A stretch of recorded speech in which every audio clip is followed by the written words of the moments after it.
We have a great life, but it's not easy. We have children, we got strife and disappointment and anger. And we get Christians and we get miserable. That same amazing grace that can pour over an alcoholic can pour over you today. But when I see radiating out of this parable, the Holy Spirit spoke to my heart.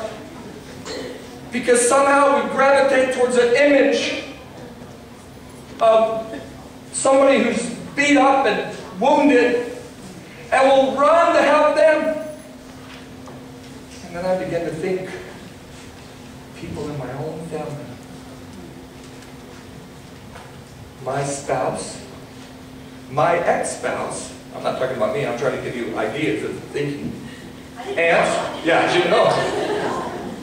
Brothers, sisters, adult children, parents, that in our minds, in our daily lives, that are wounded, beat up by this life, kicked, have nothing. But we already determined year after year, I want nothing to do with them. They've ruined my life, and I'm praying that the Holy Spirit begins to bring to hold something in your mind where this compassion that we see, that will run to the homeless, will run to the alcoholic, but we don't even run to the very people that are in our immediate. Where it says compassion. I can't have compassion over them. You don't know, Brother Charlie. They have literally hurt me forever.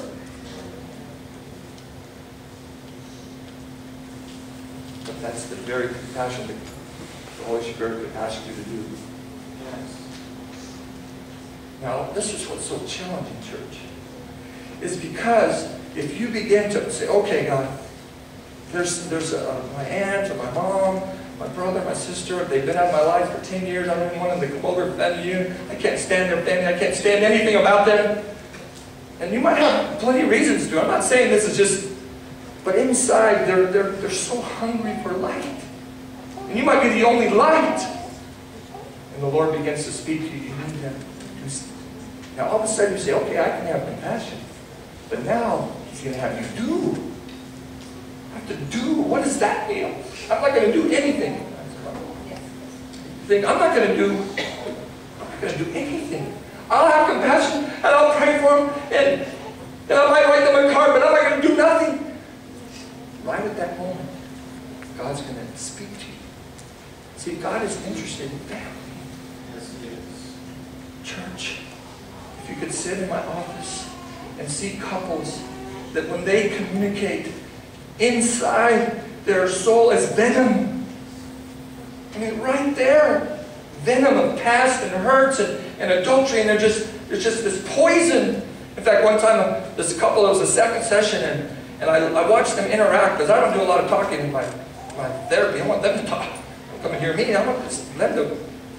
And I saw so much past, and the arguments were all based on, and I thought, you know, that's kind of silly, but I said, when they came in, I go, I have an idea. And I had this little object, say this was it. Let's say this was a magnet.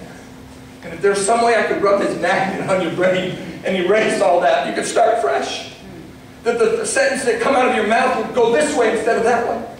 Does that make sense? When I read this parable and I see compassion, I thought, what about my own family? My own son-in-law who's hurt my daughter, who's slept around on her, who drinks and parties and leaves his kids with nothing. How can I have compassion for a guy like that? There ain't no way. Does that make sense? When we release in the most toughest situation, this is what happens. When you release compassion, and I'm not talking, it's pretty easy to find a homeless person and give compassion to. Somebody at work, their house burnt down, you buy a refrigerator. That's not hard to do. That's compassion, and there's action, and you can go to the Goodwill, and you can give stuff up to garage sale. All this compassion stuff, but what about your own family? Amen. Your own children that you just left out of your life. Church, this is real to me. I see it in people's hearts. I see it come out of their mouths. They're miserable. but yet they're going to go to heaven. I'm not doubting the relationship with Christ. But there's something they need to let go. And I see that in this parable. It's not just the down and out. This guy picked up, he paid, he covered the wounds with oil. I don't know how that acts out in what you need to do to heal some of the wounds. Now, some of us get a thought, I ain't going to do nothing until they do something. I'm not the author of it. I just believe in people. And I believe in the work of the Holy Spirit, that He sees you dealing with situations. It's really good that I can come here, because over there I have a really strict code of confidentiality, so I can share some things with you, and you don't know who they are, you know nothing. But I have a husband and wife, and they have 2 little kids, and when this girl was 14, she had a 16-year-old daughter. I mean, she's 16 now. She had a daughter when she was 14. But her parents made her get rid of it. Get rid of her daughter. I mean, she was 14, she had a baby, and the guy who got her pregnant, the family took off with the daughter. And there's been this hole in this young lady that's affected her marriage, affected her whole life, by the way. I mean, they came to my office, and they're Christian now, but she was a stripper, she was in drugs and alcohol, now she got married, but there's this hole that's come out in her life, in a relationship, and now she found out where her daughter is, and she wants to contact them, they don't want nothing to do with it, all this anger and all this stuff. It's in people. Sometimes I use the word stacking. People have an incredible ability to stack things over the years. They just kind of stack it.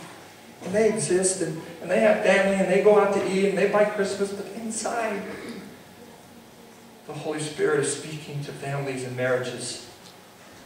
And there's no get a certain book, an author, turn to page 8 and do this, but the Holy Spirit is so in tune with your life today. Not your spouse, not your children, you. That He wants to do something. Pastor, could you pray?